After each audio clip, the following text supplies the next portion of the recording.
Setelah 6 bulan saya ada di shelter mualaf di Jagakarsa itu, nama shelter itu Mualaf Hijrah Center, gitu kan. Guru saya di sana itu orang NTT,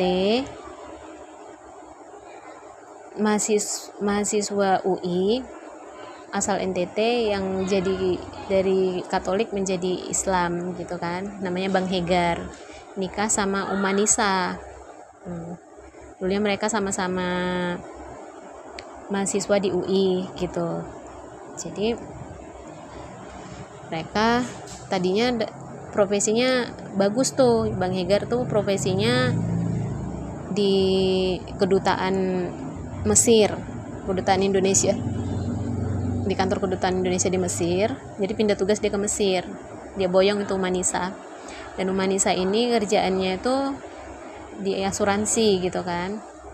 Nah, terus udah lumayan posisinya di perusahaan asuransi itu gitu. Jadi mereka tergerak untuk buka shelter mualaf gitu. Mereka kan senang bantu-bantu orang gitu, suka ngumpulin orang untuk dibantu, atau suka ngumpulin dana untuk membantu orang. Jadi kenapa kita nggak bergerak di shelter mualaf gitu kan. Kebetulan kan Bang Hegar ini kan mualaf gitu, dan mereka buka shelter mualaf itu dan diridhoi oleh Allah. Dan shelter mualaf itu cabangnya sudah ada 3, ada di Jagakarsa, itu tanah wakaf, diwakafkan orang Bali mualaf yang didoakan oleh shelter mualaf itu gitu, bareng-bareng didoakan. Kan doanya para mualaf ini makbul ya katanya, karena dosanya 0 gitu kan. Nah, jadi doanya para mualaf ini makbul. Jadi orang Bali itu yang kena kanker payudara itu sembuh. Jadi tanah itu diwakafkan, itu tanah dia gitu. Dibukalah di situ, dibangunlah shelter mualaf di situ. Tanahnya diwakafkan, pembangunannya juga dibiayain sama ibu yang dari orang Bali itu gitu. Asalnya dari Hindu, agama Hindu.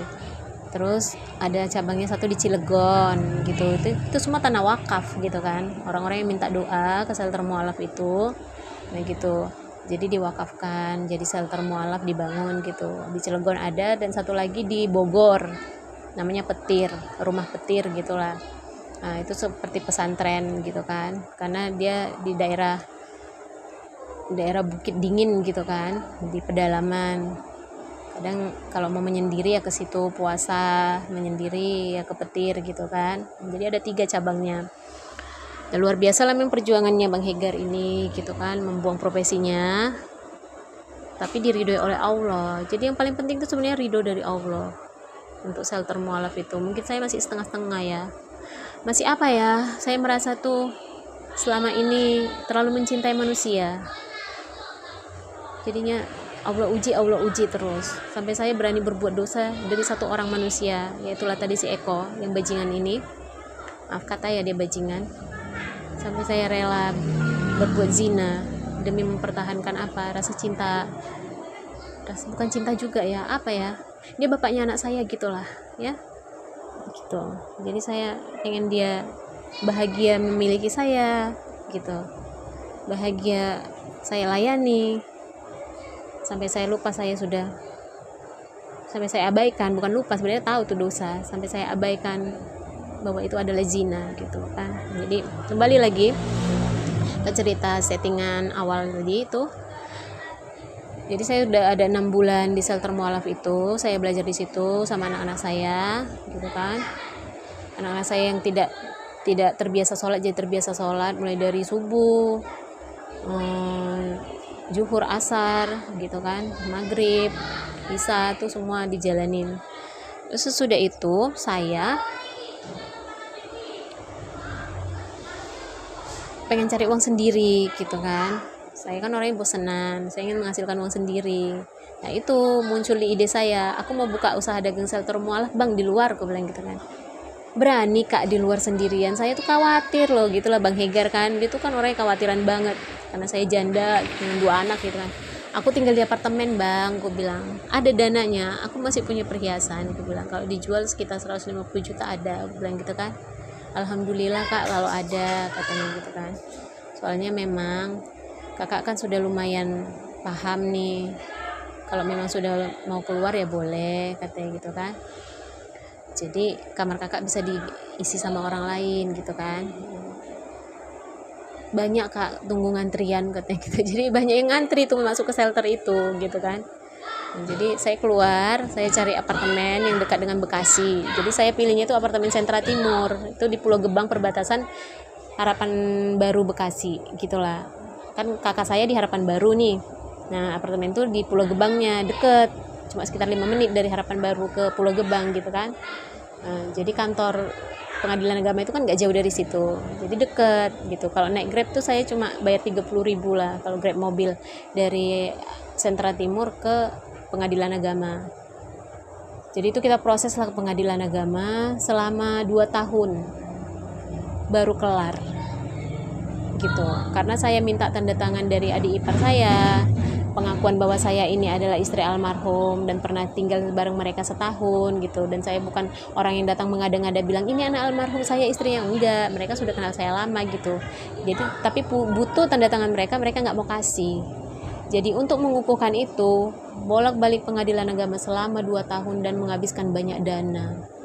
Memang iya pengacaranya gratis, tapi kan saya butuh transport, dan kadang saya salam tempelin juga pengacaranya, nggak enak lah saya kan gitu kan, masa bensinnya nggak akan saya kasih gitu. Memang sering pengacara ini nolak gitu kan, tapi saya selalu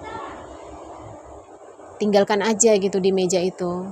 Saya nggak mau pak, saya bilang saya nggak enak, saya harus gantikan uang bensin bapak gitulah. Pengacara itu Ustadz Ali waktu itu, Ustadz Ali Mansur ya, jadi Ustadz Ali Mansur itu orang Palembang, nikah sama orang Sunda, dan itu sarjana hukum yang mengabdikan dirinya, pengacara yang mengabdikan dirinya di Mualaf Center Indonesia untuk membela para mualaf, kasus-kasus seperti itulah. Dan kasus saya ini baru pertama ditangani yang seperti ini, yang suaminya sudah meninggal dan ingin diisbat nikahkan gitu kan, ke pengadilan agama mensahkan surat nikah sirihnya, dan kita menang, dan dia sangat senang karena menang kasus itu gitu kan. Jadi terakhirnya saya bisa klaim asuransinya almarhum yang dibukukan selama 2 tahun itu untuk menunggu saya. Kantor almarhum tuh baik, mendukung saya gitu, mensupport saya, dan asuransi itu ditahan selama 2 tahun gitu. Dibuatlah alasan ke pihak ibunya almarhum, oh belum bisa cair bu gini gitu, padahal mereka tidak proses karena menunggu saya selesai dulu sah isbat nikah, dapat kartu keluarga, dapat surat nikah, dapat akta lahir anak-anak, terus pengajuan klaim asuransi waktu itu. Jadi selama proses itu saya buka usaha dagang shelter mualaf di Sentra Timur. Di Sentra Timur sampai tahun 2021 gitu. Nah, saat itulah saya ketemu dengan Mas Eko. Saya kan jualan di situ. Terus di samping apartemen itu ada rusun seruni. Jadi ada 3 tempat hunian di sana. Ada apartemen Sentra Timur tuh 7 tower ya, 7 tower. Terus ada apartemen Terbengkalai, apartemen East Point itu di sampingnya. Jadi seperti satu gerbang tapi 3 kawasan gitu. Dan di sampingnya lagi itu di samping kirinya itu apartemen East Point, samping kanannya itu rusun seruni itu. Nah, saya tinggal di rusun seruni itu. Tadinya kan saya tinggal di apartemen Sentra Timur, tapi karena kontraknya mahal, saya geser ke Seruni. Katanya boleh saya ngontrak di situ karena kakak Bekasi gitu kan. Saya ngontrak di situ cuma 500 sebulan. Kalau apartemen Sentra Timur kan sebulannya 1,5 juta paling murah ya.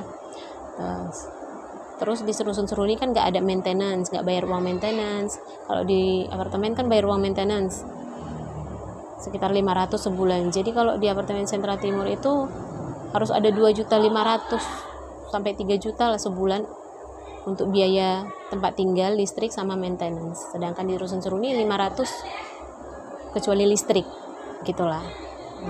Listrik dan air gitu kan. Jadi saya tinggal di situ. Kios juga saya pindah, yang tadinya di kios di apartemen Sentra Timur, saya pindah di kios yang ada di rusun Seruni, murah 500.000 sebulan. Sementara di apartemen Sentra Timur paling murah itu kan 1 juta sebulan, lain lagi maintenance-nya, listrik, air gitu kan. Nah gitu, bisa pindah ke rusun Seruni gitu. Jadi kalau ada mualaf yang pengen ditampung sambil kerja di warung saya, nah gitu, kalau shelter mualaf itu penuh kan, mualaf yang mau ditampung itu kan dikasih ke shelter mualaf kecil dulu untuk ditampung gitu kan. Jadinya saya harus sedia nih tempat tinggal untuk mualaf yang kapan aja bisa dibilang sama Ustadz itu kan gini, misalnya Bang Hegar nih mau nitipin di Jagakarsa masih penuh kak gitu kan, bisa nggak dititipin di tempat kakak. Saya tuh harus buka satu unit di Rusun Seruni gitu. Altamis Altamis Altamis Altamis Altamis Altamis Altamis. Oh no uang. Terus itu tadi bel siapa? Itu aku. Oh alah. Jadi setelah itu